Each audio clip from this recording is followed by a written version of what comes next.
As part of APN's commitment to introducing Arlingtonians to a multitude of town groups, committees, and organizations that both serve us and offer us the opportunity to be more involved in town life, I today have the honor of speaking with two representatives of Arlington's Diversity Task Group.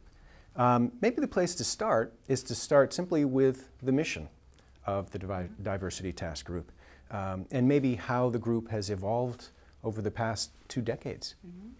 Well, the Diversity Task Group's mission was set by town meeting in 1993. It's a law of the town. I'll read it. Okay. We value the diversity of our population.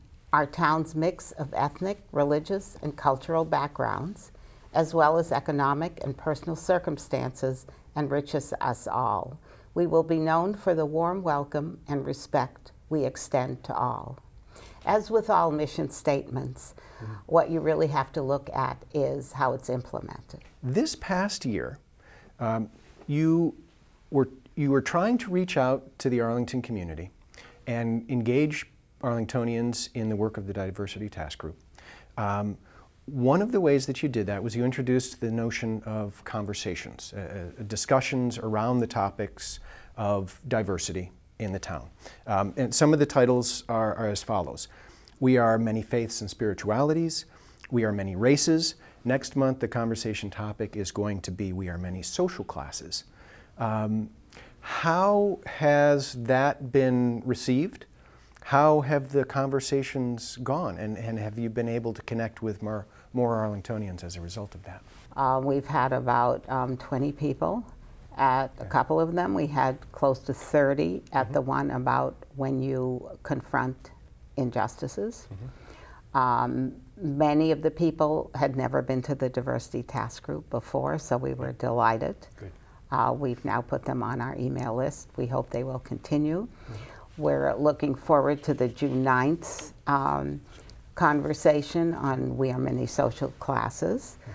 We had a meeting last week where we decided we will continue a conversation series starting in January. Good. And one in November probably. Okay. So I think it taps something in people that they want to talk about these issues. At the end of the day, why is it that we should engage with the conversation on diversity?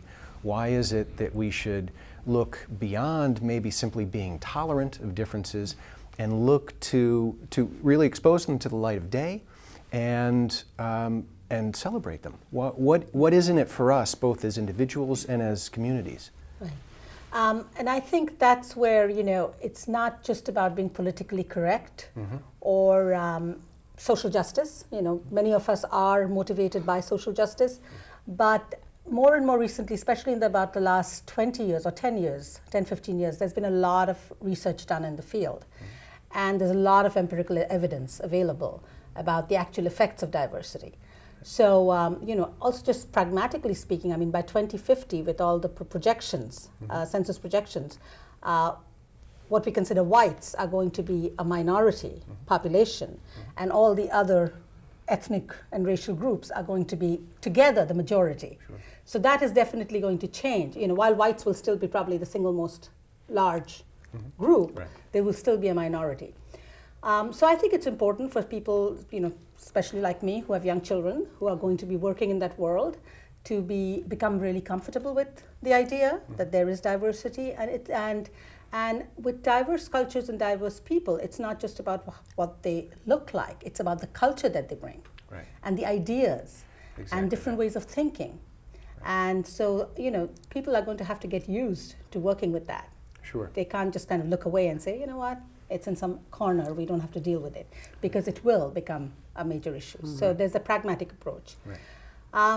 And thirdly, of course, all the empirical evidence, I mean, with regard to especially, when you look at, for example, there's been research done in corporations.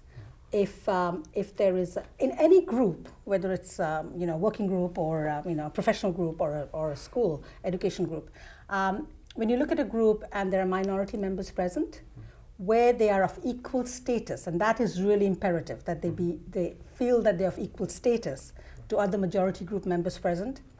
When they've done studies, there's, the cognitive complexity of majority group members is highly increased. When minority members feel that they're equal and can voice their opinions. Right.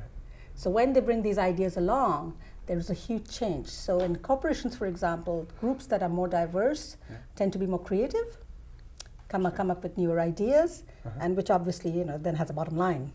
Our history with difference is fraught. We are, of course, a nation built on the dreams and efforts of people from across the globe. Yet we sometimes unwittingly fall prey to unconscious divisions between us. It is our hope that the work of groups like Arlington's Diversity Task Group will help bring difference into the healing light of day and ultimately help us grow not only to tolerate, but celebrate the differences amongst us. For Bonie, Bagchi, Williamson, and Miriam Stein, I'm Peter Bermudes for Arlington Public News, hoping to see you at the June 9th meeting at the Jefferson Cutter House.